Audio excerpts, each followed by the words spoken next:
খুব ভালো হয়েছে যে মোবাইলটা পাওয়া গেল। এখন তোমার কথা মতো 50,000 টাকা দিয়ে দাও। দেও ভাই, 50,000 টাকা দেও। আরে ভাই, এটা তো আমার ফোন না, মনে হচ্ছে এটা অন্য কারো। ভাই কি বলতেছো এইসব? আমরা অনেক কষ্টে খুঁজে বের করেছি। আমার তো মনে হচ্ছে এ একটা চোর। ভাই সত্যি বলতেছি, আমার ফোন হারিয়ে গেছে। আমি কোনো চোর না। হ্যাঁ, মনে হচ্ছে ওই ফোনটার কথা বলতেছে যেটা আমি পেয়েছিলাম। আরে এ মিথ্যা বলতেছে, মারো একে, মারো। দাঁড়াও দাঁড়াও বাবা, বাবা এই ফোন আমি রাস্তায় পেয়েছিলাম। দেখুন আঙ্কেল, এটা কি আপনার ফোন? হ্যাঁ হ্যাঁ, এটাই আমার ফোন। এই নাও বেটি, 50,000 টাকা পুরস্কার।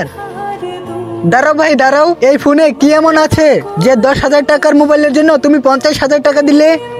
কিন্তু তার আগে তুমি যদি ইন্ডিয়া থেকে হও তাহলে ভিডিওতে লাইক করে চ্যানেলটিকে সাবস্ক্রাইব করে দাও। আর যদি বাংলাদেশ থেকে হও তবুও লাইক সাবস্ক্রাইব করে দাও। কমেন্টে তোমার দেশের পতাকাটি দিয়ে যাও। ভাই কিছুদিন আগে আমার মা এই দুনিয়া ছেড়ে অনেক দূরে চলে গেছে। এই ফোনে আমার মায়ের ছবি আছে, এমনকি ভিডিও আছে। এই ফোনে আমি মায়ের ভিডিও দেখতে পাই আর মাকে কথা বলতে দেখতে পাই। যদি এই ফোনটা খুঁজে না পেতাম তাহলে আমার মাকে আর কখনোই দেখতে পেতাম না। তাই এই ফোনের জন্য আমি 50,000 টাকা পুরস্কার দিলাম, কারণ এই ফোনটাই আমার মায়ের সব স্মৃতি আছে।